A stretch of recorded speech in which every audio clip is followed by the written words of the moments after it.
Lisa from Mobile Tech Review, and today we're going to take a look at the Asus Transformer Pad TF300. That's this guy right here, and its companion dock. This is the latest in the Transformer series, and it's a more affordable version of the Prime, but you know, they fixed a lot of stuff that was wrong with the Prime, so in that way, maybe it's even better, even though it's cheaper. We're going to find out. So this is the Asus Transformer Pad TF300. No more E in there, and no Prime in the name here because, well, it's not the Prime. It's not the fancy one with the metal back and the super IPS display and the slightly larger battery. So if you're wondering what you're giving up for that $100 less, because this guy is $399 for a 32 gig versus $499 for the 32 gig Transformer Prime TF201, those are the major differences about what you're giving up there. As you might guess, since it's called a Transformer, there's an optional $149 keyboard dock. And it comes in matching colors, and here we have it right here.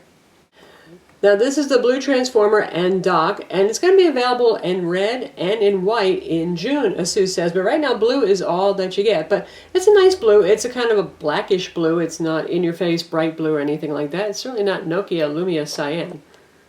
What you've got here is pretty much standard stuff for an Android tablet and a whole lot like the Asus ePad Transformer Prime. It's a 10.1-inch IPS display.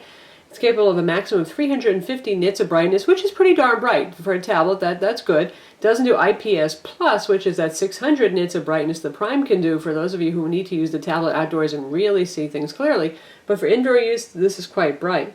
Now, I know some reviewers claimed it was kind of dim, and honestly, even side by side with my own Prime, which I tend to run in IPS, not IPS Plus mode, since IPS Plus is retina burning bright for indoor use and kills the battery, they're really pretty similar. One thing that they might be noticing, I'll show you here, is you can get quite dark if you want. Right now we're pretty much at maximum brightness for good exposure in this video. Normally I wouldn't actually run it at max brightness, it'd be a little too bright, but if you bring it down, it can get incredibly dim. And here we have it about 3/4 brightness, and you can see that the camera, which is recording at 60 fps, can pick this up. That means they're cycling at the same refresh rate. But we bring it all the way up, that goes away. But anyway, you can see that's one thing. You're definitely not going to want to run this on low brightness unless you're reading in dark in bed or something like that, because for some reason it can get really, really low. Maybe to help you stretch that battery life out, though battery life on this so far has been fine. This runs on the quad-core Tegra 3 CPU plus a 5th companion core, so technically 5 cores. And that companion core is a low power core to handle background tasks so your battery doesn't get eaten up. Now this is a slightly lower clock speed version of the Tegra 3 that's used in the Transformer Prime, and it's the T30L CPU for those of you who follow CPUs, but honestly in benchmarks we're looking at just about the same scores, and in terms of things like 3D gaming with Tegra Zone games, stuff like that, it runs just as well, so there's really no perceivable difference, to be honest. Probably because at this point, rarely is an Android tablet CPU bound, really. There are other things that may be slowing it down, but not the CPU, so we've got more than enough power to power anything that you want to do with the tablet, and it's pretty future-proof too.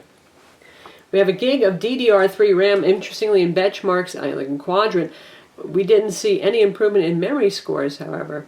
And speaking of memory and actually access to internal storage, at 32 gigs of internal storage, the infamous please wait or close dialogues that you see in the web browser and some places like the Google Play Market. So far I haven't seen that in the web browser. I did get that in Google Play Market. While I was busy installing another application and I hit download for an additional application, it seemed like it was getting a little bit bottlenecked there for I/O to the storage. Not really sure why that is, but so far at least, like I said, we haven't seen it in the web browser, and that's something that has been driving me crazy with my own personal Transformer Prime TF201. The tablet has Wi-Fi, Bluetooth, and a GPS, and guess what? They all work! Yoo-hoo! Yes, they do!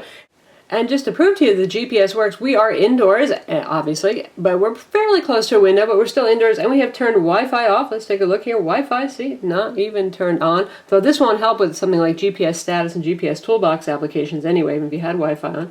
And now we'll launch GPS status and see how it does. And right down here we should see satellites coming into view. It's working on getting fixed. You can see it doesn't know where we are or anything like that yet. So here we are. You can see we've got 11 of 11 satellites indoors and an error of only 8 meters. So that's pretty good. Now, that took about 25 seconds to get this fixed indoors with Wi-Fi off. With Wi-Fi on, it does it in about 10 seconds. Then we also tested Wi-Fi using Wi-Fi Analyzer here, and we found that it certainly had a stronger signal than our Transformer Prime. And after doing the squeezy prime thing to my prime and squeezing the contact area in the upper bezel, actually the Wi-Fi has been pretty good, but this is certainly on par with the Acer Iconia Tab A510. In fact, it might even be a little bit better in terms of picking up a signal from a distance. In terms of throughput speed, we have 25 megabit up and down FiOS service, and that's what we got in our tests, up to 25 feet away from the router, whereas the Acer actually got a little bit higher than that, but we're at least seeing the subscribe speed on this device, and that's better than the Prime. And again, we'll also be doing SmackDown comparisons between the Asus Transformer TF300 and the Prime, and also the Acer Iconia Tab A510, all Tegra 3 quad-core tablets that are currently available now. Let's take a look around the device, because some things have stayed the same and some things have changed. Now, the overall design philosophy is the same. The biggest difference you're going to notice is this is a plastic back right here. This is why you can actually get Wi-Fi and GPS apparently, so we'll go with that. That's okay. It may not have that beautiful, sexy thing that kind of really competed well with the iPad too, like the Prime, but hey, it works. And they've done a swirl finish here. It's actually an embossed pattern on this to kind of match the original Prime. Stereo speakers are still here right side by side for a complete lack of any stereo separation, but the opening is a bit bigger now, and the sound volume is actually pretty good on this guy. Got your headphone jack over here, and we still have that bevel thing going on here that we saw on the original Prime, but it's a little less severe. It's not quite as beveled or tapered, so that's good. You get a little bit more support for some of your jacks. Now the headphone jack is still fairly exposed. You can see it actually cuts into the back there, so you're going to want to be careful with your headphones or headphone combo mic. But the rest of the ports are a bit more secure. Here's the docking port right here, which has been a sore point for Asus. And there's, again, less taper there, so it's a bit less exposed, more supported, however you want to put it. We still have the locator tabs here for the keyboard dock. No rubber plugs come pre-installed, which, well, so you get these nice big ugly holes here. If you're never going to use a keyboard, you might be bummed at that, but then again, a lot of people apparently could never figure out to take the rubber plugs off to plug in the keyboard, so maybe it helps with user confusion. For serial number stuff, we still have just little plastic stickers put on here, and that means if you ever want to return this or get this service, do not peel those off, because some retailers get very cranky if the serial number is not on there, even if it is only a basic decal. Right here is your micro SD card slot, and as you can see, it doesn't stick out. It's not prone. I can tap on it to all heck. It doesn't pop out. Good times compared to the Prime. Your micro HDMI port, they've tightened this up a lot. It's not wiggly, it's not loose. Again, it's more supported because the bevel is not so pronounced anymore. And also, yay, HDMI out actually works to a variety of TVs and AV receivers with a couple of different cables that have been giving us trouble with the Prime. It works. We even get 5.1 audio out through our Sony AV receiver, so yet another improvement there. Your volume controls are over here.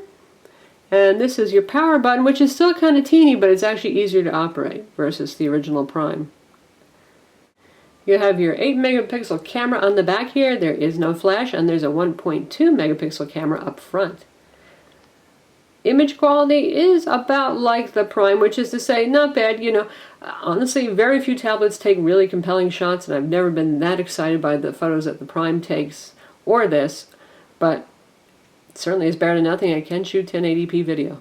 And here's the $149 keyboard dock, which gives you obviously a keyboard, a trackpad, and there's an additional internal battery, which, like all Transformers, charges up the battery in the tablet itself. An interesting way of doing it. So this guy acts like an auxiliary charger, an external charger battery pack for your tablet. 10.1-inch tablet, so you've got basically a small netbook-sized keyboard here. Those of you with large hands will probably find it cramped. Those of you who have long skinny fingers will probably think it's not too bad.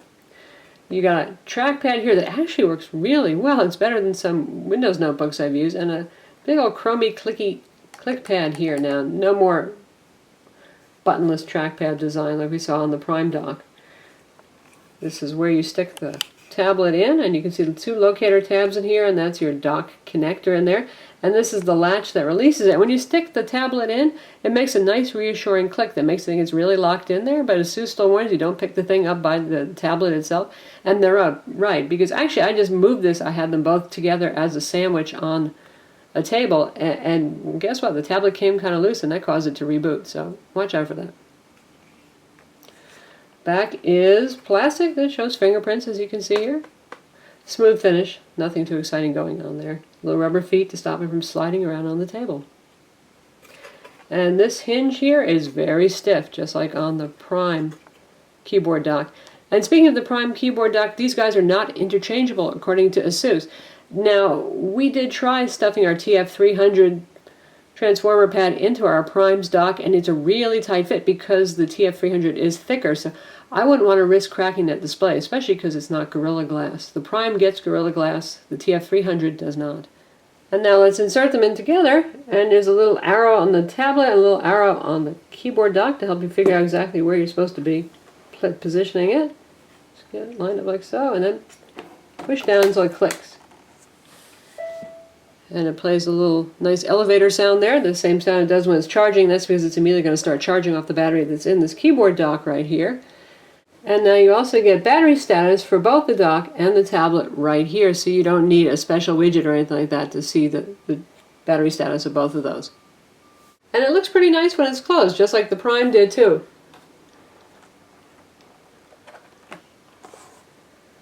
A little bit stranger than your average notebook or netbook because you have this big old lens here and you've got the speaker grill showing, but other than that it's pretty nice, pretty compact, and it's still fairly lightweight. This tablet weighs 1.4 pounds versus 1.29 for the Prime, so you're not adding all that much weight on.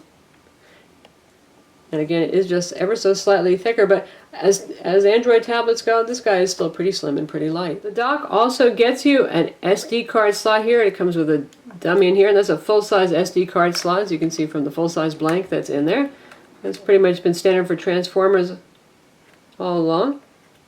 And here we have the USB port under a little covered door. Full-size USB host port. That means you can use USB peripherals as long as drivers are available. And Android has drivers for keyboards, for mice, for flash drives, for hard drives. Asus adds NTFS support, not quite as advanced as Acer's, but still not bad. And you can use USB game controllers, and Asus also has a USB Ethernet adapter driver, so if you have one of those USB to Ethernet dongle adapters, like for the MacBook Air or the ZenBook, works with this guy, so you can actually use wired Ethernet.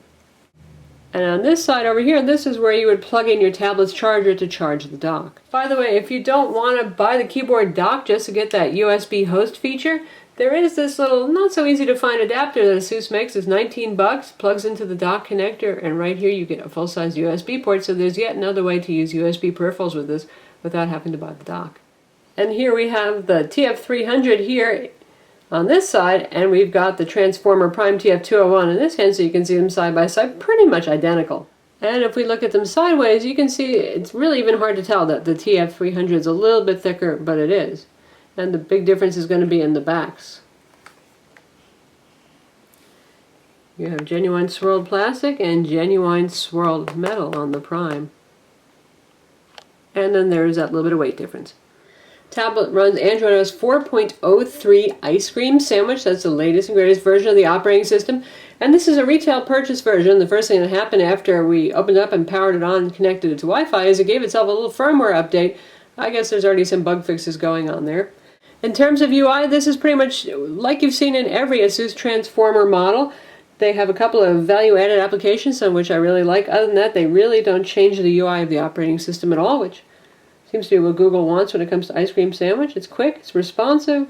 We've got Asus's little task manager, which has tended to crash for us on a prior model, but so far has been stable. The usual weather widget. And your standard interface here for your applications. This is all the stuff that we've got loaded up, and if you want to switch to widget view, you just tap over there, and you can tap and hold any widget you want and drag it to any one of the home screens. And mostly these are standard Google widgets.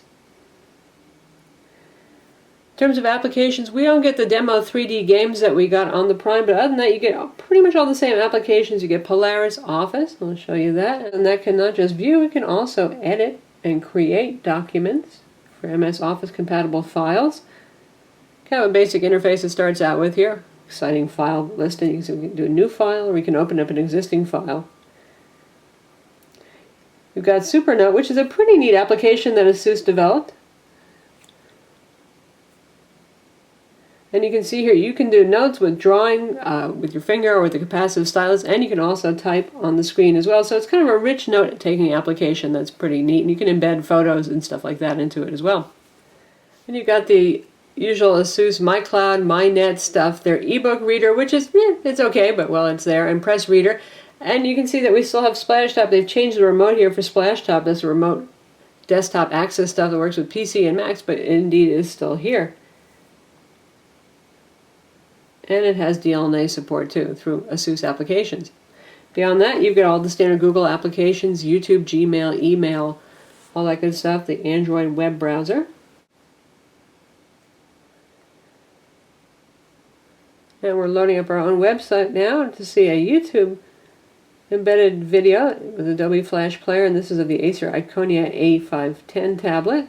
And we actually plug this into the TV, and like I was saying, HDMI out works great when we have MPEG-4, H.264 clips, high profile, 1080p, all that kind of thing. But YouTube, when we went full screen, kind of baffled it. We just got black screens on both devices, so that's a little iffy. If it's playing in a window, it's fine. If it's using the built-in YouTube player, it works.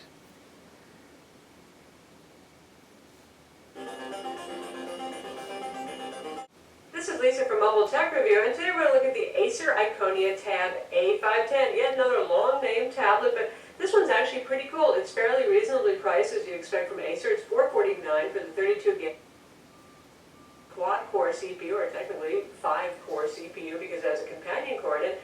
And it's actually a really nice tablet for the money. There it is. YouTube working in full screen using Adobe Flash Player. And you can hear the speakers, right? These are pretty loud. And this is only about 2/3 of the way up for volume.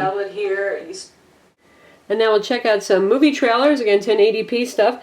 And by the way, the mass storage drivers that Android and Asus supply, if you plug in an SD card, you're going to have a little X symbol right here, and you can access Asus's built-in basic file manager. And the same thing if you plug in a USB hard drive, self-powered, and even NTFS share. But I noticed that third-party file managers do not work to see those things. You actually have to use the Asus file manager, and same thing with the Prime. We can switch to see what's on our micro SD card, internal storage, and so on. But everything integrates into Gallery. Now if you're plugging in a hard drive that has 50 movies on, a whole lot of songs, give it some time to actually index the Gallery application, that is. Now we'll test out this movie trailer.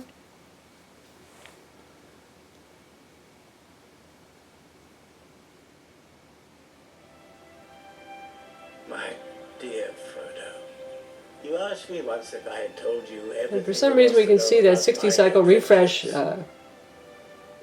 with our camera right now, where we couldn't on the desktop, but you cannot see that with the naked eye. All of it. I'm looking for someone to share in an adventure. Plays fine, and this is a 5.1 file. It's not baffling at all. And again, if you plug this into an AV receiver, you will get 5.1 audio out to your speakers. Allow me to introduce Philly, Kitty, Oin. It's always nice when things just work. This has a 22 watt per hour battery inside versus the 25 in the Prime and versus the 36 in the Acer Iconia Tab A510. So you can guess who has the shortest battery life. It's this guy right here.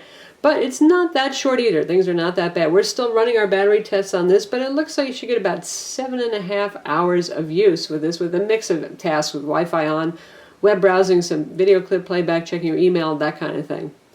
Obviously, if you add on the keyboard dock, you're adding an additional battery capacity, and while Asus claims up to 15 hours of battery life, that's pretty darn optimistic. Probably you're looking at more like 11. Since this has a Tegra 3, you can play Tegra Zone games and THD games, and it's more than capable. We're going to test out Riptide GP now, so you can see the added effects, the water splashing and stuff like that that you get because this has the Tegra 3 with the fancier graphics.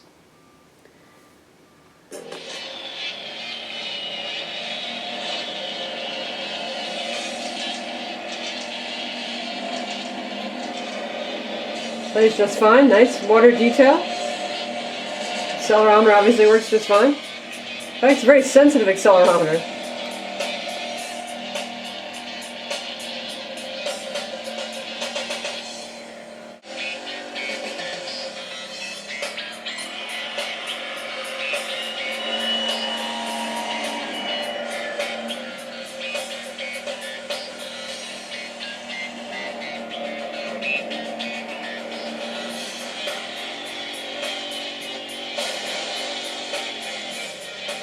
So there's a Riptide GP on the Asus Transformer Pad TF300. So that's the Asus Transformer Pad TF300. It's just becoming available now, probably in another couple of days here. We're in the third week of April. It should start showing up in stores. It's $399 for the 32 gig model and $379 for the 16 gig. Now, in your right mind, why would you get the 16 gig just to save 20 bucks, right? They're probably just offering that so they can show up as the lowest price listing under Android tablet listings on retailers' websites or something like that. So get the 32 gig. And probably that's where you're going to find in stores more often anyway. It's a nice Android tablet. Its big selling point really is that everything works compared to the Prime. Now, I own the Prime. I like my Prime, but we all know that it's had its problems with Wi-Fi, GPS, a couple of other things, and everything has been remedied here. The unfortunate thing is, for those of you who want the higher end model, that really thin aesthetic, a metal back, that kind of stuff, you're not going to get that here. This is just your everyday plastic tablet, but it's a nice looking tablet. It's fairly thin, it's got nice curves to it. The texture on the back helps a little bit with gripability, not as grippy as the Acer Iconia Tab A510, but it helps. And of course, for those of you who really like that keyboard dock option that want to turn this into a mini netbook of sorts, you've got that for $149. And yeah, once again, you're going to go out and buy a new dock, because I wouldn't risk trying to squeeze this into the older TF201 dock. And you also get the matching colors. There'll be blue docks, red docks, and white docks to match the white, red, and blue tablets that it's available in.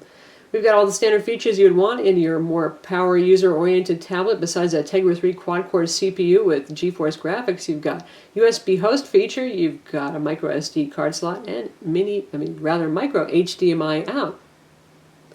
It's capable, it's fast. So far, it seems to be fairly stable, and I haven't seen too much of the wait or force close kind of error messages. We'll keep an eye on that for our full written review. But so far, things are looking pretty good for this tablet. I'm Lisa from Mobile Tech Review. Don't forget to visit our website to read the full review of the Asus Transformer Pad TF300 and subscribe to our YouTube channel.